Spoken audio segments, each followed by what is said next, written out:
Tomb Raider Legacy of Atlantis, nouveau trailer, date de sortie, DLC, des infos notamment sur une sortie Switch 2.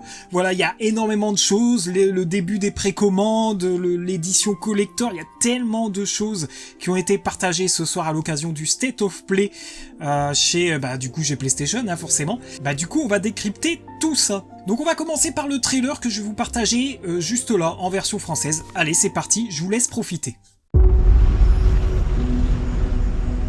J'ai parcouru la moitié du continent pour te retrouver.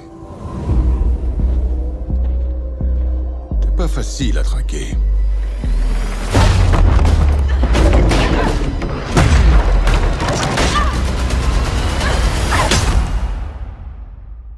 Eh bien, me voici.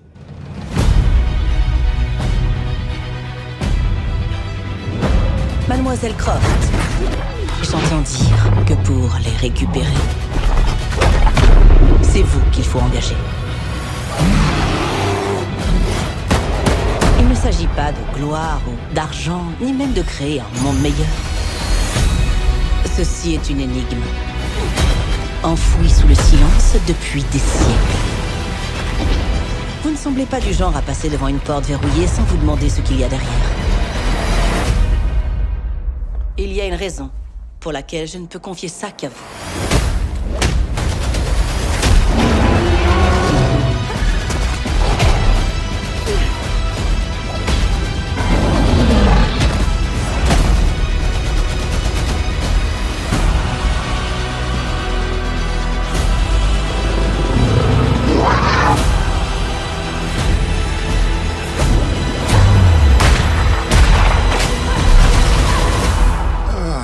Je dois avouer, la caméra t'aime bien.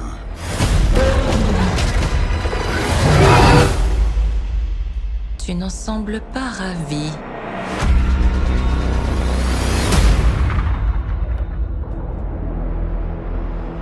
Alors en ce qui concerne le décryptage du trailer, j'y reviendrai vraiment en fin de vidéo pour ceux qui ne voudraient pas que je spoil trop, parce que je vais vraiment décrypter les images une par une, donc potentiellement ça pourrait spoiler ceux qui n'auraient pas fait le jeu, donc voilà, je préfère prévenir tout de suite. Il y aura une section un petit peu décryptage à la fin, hein, si vous voulez la skipper, il n'y a pas de souci. Là je pars vraiment sur des infos accessibles à tous, on va dire. Donc vous l'aurez compris, ce Tomb Raider Legacy of Atlantis sortira donc le 12 février 2027, à 2 jours près de l'anniversaire de Lara Croft. Hein. Qu'est-ce que je peux dire ? La date de sortie initiale, hein, qui était de 2026, a été légèrement reportée. Bon, c'est pas très grave si ça permet au jeu d'être mieux peaufiné, d'éviter un petit peu le bouchon qu'il y a entre septembre et novembre. C'est très bien parce qu'on veut que le jeu fonctionne, parce que s'il fonctionne potentiellement, ça veut dire qu'on aura peut-être d'autres remakes par la suite. En tout cas, c'est tout ce que je souhaite à la licence Tomb Raider. Avec ça, bien sûr, on a le lancement des précommandes du jeu, hein, vous pouvez le précommander un petit peu partout. Donc une édition standard à 69,99 € qui, avec juste le jeu standard. Si vous précommandez le jeu, vous avez une tenue Survivor pour Lara, la tenue survivante de Tomb Raider 2013 qui vous sera offerte, hein, pour toute précommande. D'ailleurs, en parlant d'édition de luxe, oui, il y en a une. Édition de luxe qui comprend notamment un DLC, voilà, un DLC apparemment d'histoire. Alors de quoi il s'agit, on n'a pas trop d'infos pour le moment, sauf que ce DLC ne sera pas disponible Day One, il va falloir attendre un petit peu, on n'a pas de date exacte, mais voilà, ça sortira pas le jour de sortie du jeu. Est-ce que c'est Unfinished Business ? On ne sait pas, hein, c'est-à-dire la version longue de Tomb Raider 1, si vous vous rappelez, ou est-ce qu'il s'agira de carrément autre chose ? Seul le temps nous le dira. L'édition de luxe permet également d'obtenir la tenue fugitive parisienne de Tomb Raider l'Ange des Ténèbres en avance. Vous pouvez la débloquer dans le jeu, bien sûr, mais là vous l'aurez tout de suite dès que vous commencerez le jeu. Le prix de cette édition de luxe, c'est 79,99 €, ce qui est plutôt accessible, hein, si on prend en compte qu'il y a un DLC histoire inclus avec, même si on ne sait pas exactement ce que ce sera, quand même un DLC à 10 €. Je trouve que ça va, c'est pas encore trop abusé, et puis du coup ça fait le prix d'un jeu neuf, d'un jeu à 80€, donc oui, pourquoi pas. Alors ce qu'il y a d'intéressant avec la tenue Survivor, c'est que Lara a son carquois derrière elle, donc très certainement elle pourra avoir son arc et ses flèches. Ce serait pas déconnant, hein, je le rappelle, ce Tomb Raider est dans la continuité de la timeline 2013 Rise et Shadow, et bien sûr la série animée Netflix. Donc pour ceux qui seraient perdus, hein, c'est un opus qui se passe après Shadow et avant Catalyst, parce que je vois très bien des débats politiques, idéologiques, on n'est vraiment pas là pour ça. Évitez s'il vous plaît dans les commentaires, parce que ça c'est vraiment gavant, parce que les gens s'énervent pour rien quand on parle de politique ou d'idéologie, voilà. Ça je voudrais complètement éviter ce sujet-là. Mais après il faut se dire qu'entre Legacy of Atlantis et Catalyst, Lara Croft vivra beaucoup d'autres aventures, très certainement la dague de Xian, les artefacts de Tomb Raider 3, peut-être qu'elle vivra, ce qui est sûr c'est qu'elle vivra Tomb Raider Underworld aussi, mais ce sera pas exactement de la même façon que nous on le connaît, ça je le rappelle, c'est réécrit. Mais attention, quand je parle de réécriture, c'est pas une réécriture idéologique ou politique, c'est plus une réécriture pour essayer de matcher toutes les aventures de Lara Croft ensemble. Et ensuite vous avez une édition collector avec effectivement la grande statue de Lara contre le T-Rex. Voilà, on n'a pas de détails sur la matière de la statue, très certainement du PVC. On n'a pas de détails non plus sur la taille.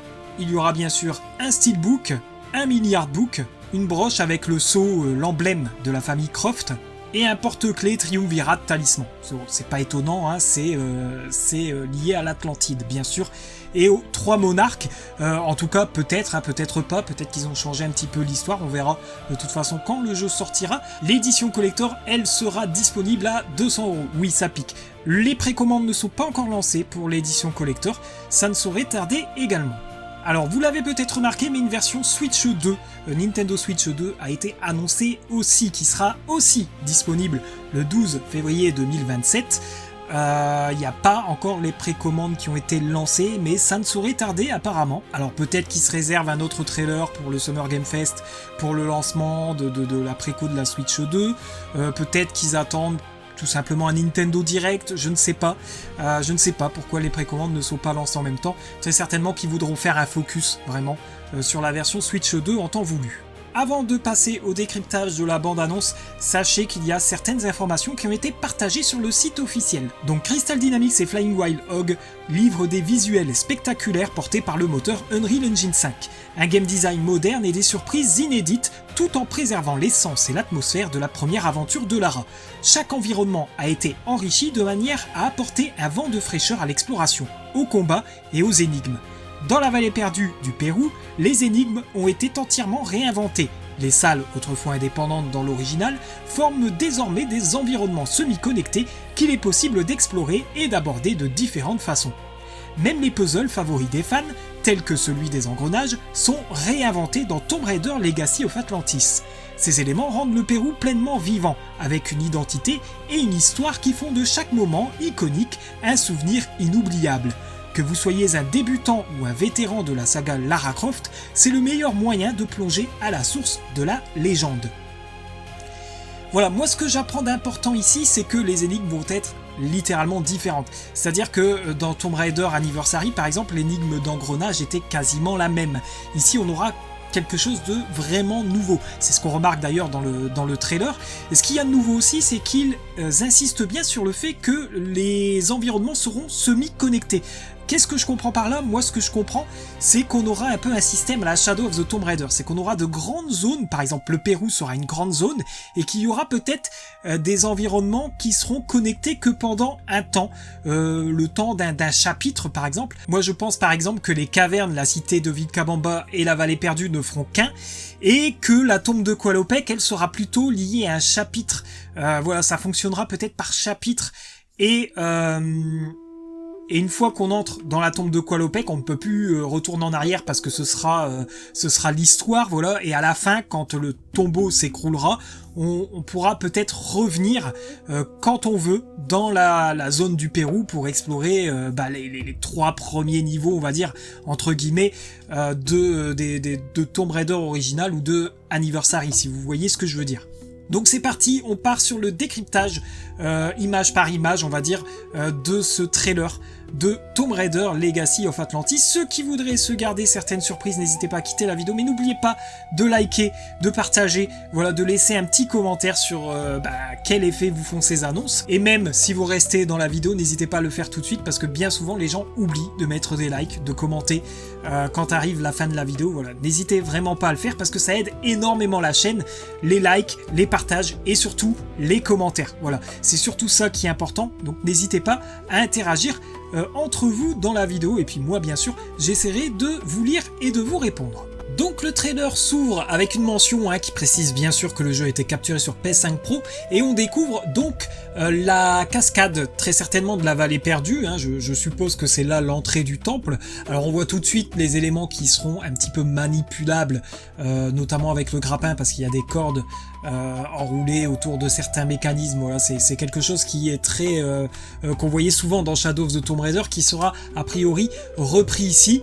On a également tout ce qui est éléments qu'on pourra grimper, donc ça j'espère vraiment qu'il y aura une option pour les désactiver, parce que je veux bien qu'on aide les nouveaux joueurs encore une fois, mais il faut aussi penser à ceux qui n'aiment pas un petit peu ces choses trop voyantes, qui les sortent un petit peu de l'immersion que proposent ces mondes. Ensuite on a également la cité de Ramun qui nous est montrée, enfin en tout cas l'Égypte, avec ce magnifique sphinx, voilà, dans une ambiance un peu poussiéreuse, très chaude, voilà, très bien, c'est exactement l'idée qu'on se fait de l'Égypte en tout cas. Et enfin on a une section un peu plus narrative où on voit Lara en combinaison de neige, on va dire, combinaison intégrale. Ça change du poncho qu'elle avait dans le Tomb Raider original. Donc Lara s'engage avec son guide sur un pont, le pont s'effondre et puis forcément Lara réussit à sauver le guide à ce moment-là une première fois. On ne sait pas vraiment ce qui se passe par la suite, parce que je rappelle, dans le Tomb Raider original, le guide se fait bouffer par les loups. C'était ça vraiment la première séquence d'action de Lara Croft, qui donnait le ton sur la badassitude du personnage. Voilà, maintenant qu'on connaît Lara Croft, il n'y a plus besoin de la présenter comme ça, on nous la présente dans une autre séquence d'action, je trouve ça quand même assez intéressant. Alors après, peut-être que ce n'est pas vraiment la séquence d'introduction du jeu, il y aura peut-être encore d'autres séquences avant, peut-être qu'il y aura un prologue qui se passera ailleurs, on ne sait pas exactement ce qu'ils vont nous proposer en termes d'ouverture pure et dure de ce Tomb Raider Legacy of Atlantis, mais on va se dire, allez, c'est peut-être la première séquence d'action. On voit que Lara quand même réussit à s'en sortir avant que la caméra ne coupe et nous montre Lara très certainement en Inde, en face de Larson, lorsqu'elle se fait engager pour retrouver le Sion des Atlantes. Donc Lara arrive aux cavernes et puis le guide n'est forcément plus là. Alors est-ce qu'il s'est fait bouffer par les loups cette fois, ou est-ce qu'ils ont imaginé notre fin pour notre pauvre guide? Voilà, petite séquence acrobatique qui fait plaisir, où Lara évite les flèches. Bon ça c'est forcément, ça rappelle voilà l'entrée du premier niveau, forcément, vous l'aurez deviné. Le retour des leviers emblématiques, des passages souterrains, des passages cachés, voilà, qui emmènent très certainement Lara vers la cité de Vilcabamba. J'imagine que c'est ça. J'imagine que l'entrée est différente de Tomb Raider 1 et de Anniversary. Petite séquence avec l'ours, d'ailleurs l'ours il est quand même assez bizarre je trouve. Quand on fait des arrêts sur image, il ressemble pas du tout à un ours, enfin c'est quand même assez étrange. On a également une petite séquence où Lara descend dans la cité de Ramun, j'imagine que c'est l'introduction à l'Égypte. Voilà, c'est par ici que Lara arrive. On a une magnifique salle en Égypte, voilà, qui nous montre une statue. Alors je suppose que c'est Horus, de ce que je vois. Donc ça c'est une énigme qu'on n'a jamais vue dans le jeu original. Est-ce que ce serait pas la salle qui peut être inondée? Le problème c'est qu'il manque du coup une autre statue. Ou alors c'est carrément quelque chose d'autre. On voit également Lara en Égypte, toujours en train de manipuler des miroirs pour changer la direction de la lumière. Voilà, ça c'est encore très certainement une autre énigme. On remarque aussi, encore une fois, d'autres statues. Alors peut-être une statue de Seth. On repart aussi sur l'énigme des engrenages. Alors cette fois-ci, apparemment, il faudrait faire tomber les engrenages dans l'eau pour faire tourner l'espèce de structure qu'on avait vue dans le tout début du trailer, cette structure qui permettrait certainement d'arrêter la cascade et d'entrer dans le tombeau de Qualopec. Puis on remarque, hein, Lara est absolument magnifique. Dans ce trailer, on a aussi sa petite cicatrice, hein, si vous avez remarqué, ça on l'avait déjà remarqué dans le trailer précédent, mais elle a bien sa petite cicatrice, hein, qu'on lui avait infligée dans Shadow of the Tomb Raider, de mémoire, je crois que c'est dans Shadow of the Tomb Raider qu'elle se fait cette cicatrice. Son collier en jade, voilà, qui prouve bien qu'on est dans la timeline Survivor. Ensuite, on a le premier visuel de Jacqueline Natla. Alors, est-ce qu'elle s'appelle comme ça? Est-ce qu'elle a été renommée? En tout cas, il y a un aspect très Sophia Legg aussi, elle ressemble plus à Sophia Legg qu'à Jacqueline Natla. D'ailleurs, je saurais pas dire, mais son visage m'est familier, ça me rappelle peut-être une autre actrice, mais je ne saurais pas dire qui exactement. N'hésitez pas à me le dire dans les commentaires si vous avez des infos à ce sujet. Ensuite, on voit les premières images de la Grèce où Lara défonce un garde de Natla, hein, c'est bien un garde de Natla, on voit bien le N sur l'écusson de sa tenue, ce qui prouve qu'il y aura beaucoup plus d'humains dans les différents environnements qu'on visitera par rapport à Tomb Raider original ou même à Anniversary. Revoici le T-Rex, hein. Alors le T-Rex il est toujours aussi magnifique, franchement je kiffe le T-Rex réimaginé, franchement. On passe ensuite à une section de la cité de Vilcabamba. Lara a l'air de manipuler un petit peu des structures pour voyager entre les différentes sections, bien sûr.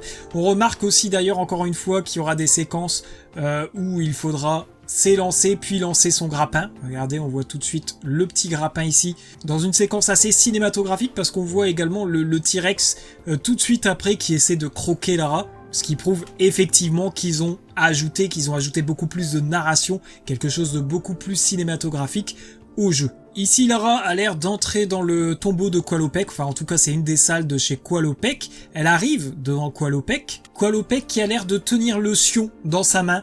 Bon, moi je serais pas très rassuré au moment où il faudra prendre le sion. On a même l'impression qu'il est vivant par rapport... c'est très étrange, vraiment très très étrange. Ça sent peut-être le combat de boss, je ne sais pas, mais en tout cas, j'ai hâte de voir ce qu'ils vont faire avec cette séquence. On retrouve Lara en Égypte face à une panthère. D'ailleurs, vous avez remarqué que ce soit pour le T-Rex ou pour la panthère, l'écran devient un petit peu rouge. C'est assez étrange. Est-ce que c'est des moments où ils ont peut-être gommé ça pour le trailer? Est-ce que ce sera des moments QTE? Est-ce qu'il y a quelque chose qui va intervenir à ce moment-là?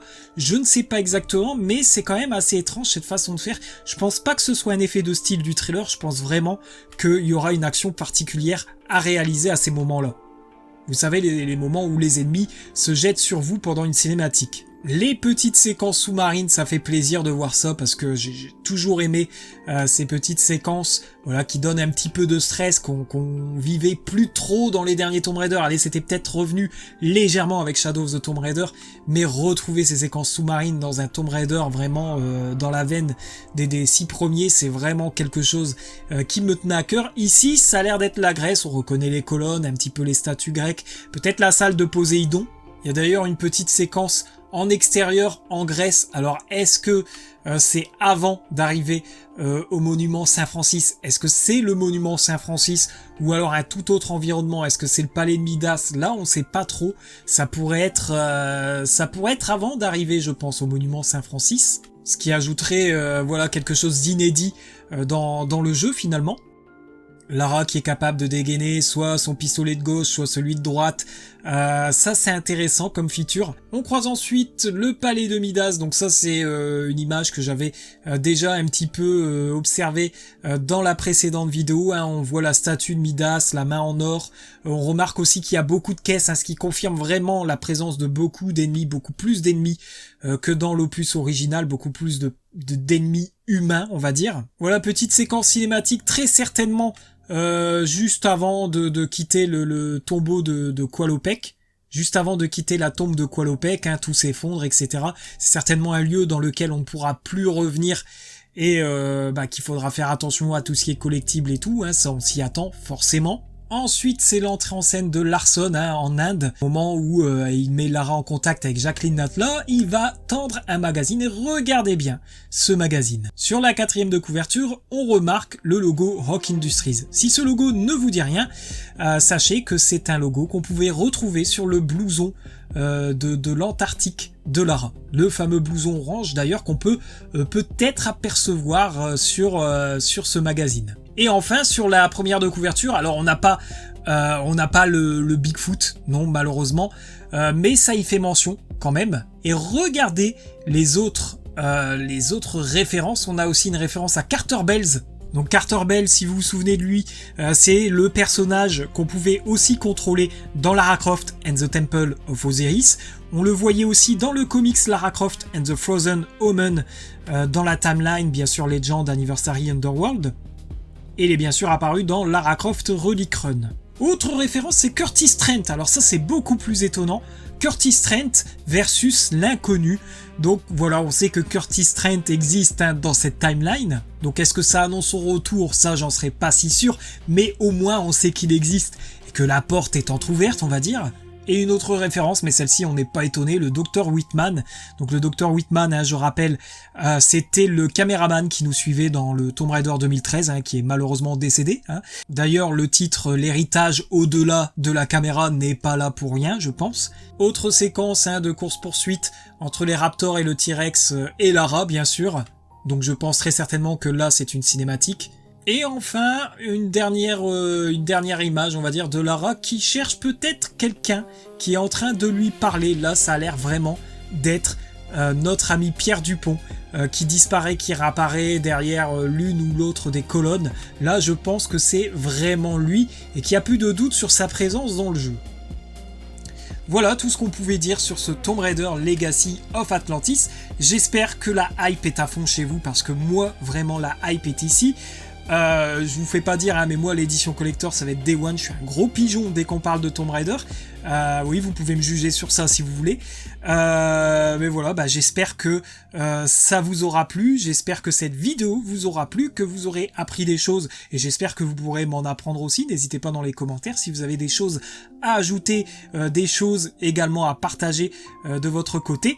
Et puis nous on se retrouve très bientôt sur la chaîne Kingdom of Thought, il y a toujours du contenu qui arrive. Et puis moi je vous retrouve toujours pour le Summer Game Fest sur la chaîne, encore une fois chez Drake14. N'hésitez pas à lui donner de la force, à aller vous abonner. On sera là pour la conférence de ce vendredi 5 juin à partir de 22h30 sur sa chaîne Twitch. Encore merci à vous de m'avoir suivi et à très vite sur la chaîne Kingdom of Thought. Salut!